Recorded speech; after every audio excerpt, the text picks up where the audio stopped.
Hi everybody, we're gonna get rolling on our first little lesson here, talking about chemistry and our first unit of study, okay? So first thing we wanna do is talk about what is chemistry, okay, in terms of the actual class that we'll be taking here. Chemistry falls on the spectrum of our four core sciences, which is the earth sciences, the biological sciences, chemistry, and then physical sciences or physics in more particular, okay?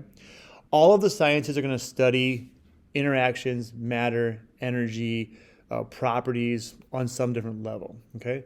In the earth science world, in an introductory type of course, it's very macroscopic. It's very much about big systems, global stuff, climatology, universal type of stuff, things in the cosmos, those kind of things, okay?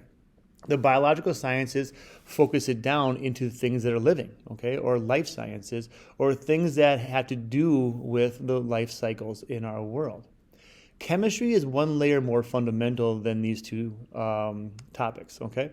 So what chemistry does, it lays a foundation of what are the actual chemical interactions or physical interactions that cause these different things in our life, that cause these different life cycles, that cause these genetics, okay? It also talks about the cause behind things that happen in our world, in our earth, in our atmosphere, up in the cosmos, those kind of things, all right? The next layer to that is physics. And physics actually is one more step more fundamental than chemistry, okay? In the world of physics, we start putting more math to the reason why things happen. So in chemistry, it talks about the chemical interactions or the physical interactions. Physics would say, okay, that's a chemical interaction, but why does it happen? So the physics talks about the fundamental forces and energies available to cause these changes and to make this movement happen, okay? Physics is also much more mathematical. Chemistry is also pretty mathematical as we work our way through, but physics even more so, okay? So kind of give you an idea of where chemistry sits on the spectrum of the sciences that you'll be learning here at Egan High School. Now, our charge right now is to dive into our first unit, which is matter, changes, and forces. This is an overview unit. It is one that you should find has lots of review information from previous courses, but it also is very foundational for us. So we'll make sure that we're using the same terminology and we're using the same ideas that's going to guide us through most of the year. So here we go. We can't get more fundamental than what is matter, okay? So we have to be able to take a look at this idea of what is matter and where does it kind of come from, okay? And when we do that, we want to talk about matter along the scope of that matter is actually one of two main categories in our universe, okay? We have matter, and then we have energy.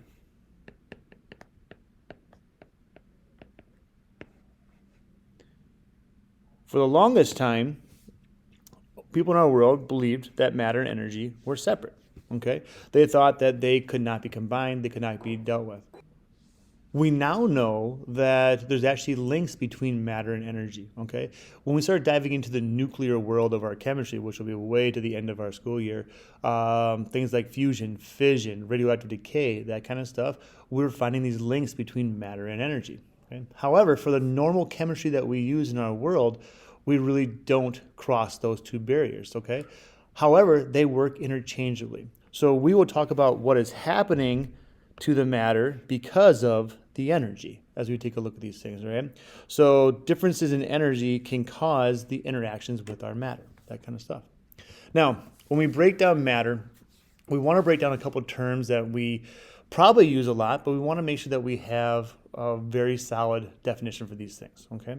So first of all, volume, okay? So in your mind, think of a term or think of volume, and how would you define the word volume? All right, you may have used space an object takes up. That would be awesome, okay?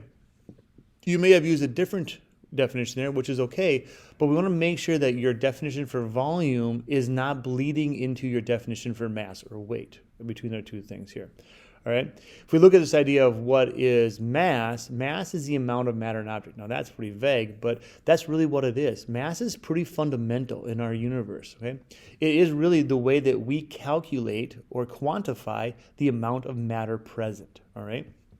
And if we take the amount of matter present and we factor in how much space it takes up, that starts to give us a really good picture of that substance, that's massive substance that contains matter. All right. Now, weight kind of gets used a lot in the sciences and things that are non-science based also. And sometimes mass and weight get confused. And we want to make sure that we're very careful about using mass properly and weight properly in here, okay? So first thing we want to talk about is what is those differences between those two things and where they kind of come from, all right? So mass is the amount of matter in an object. Mass is used for like kilograms and grams, that kind of stuff. Volumes, that space taken up, that's like liters and milliliters and cups and fluid ounces and those kind of things.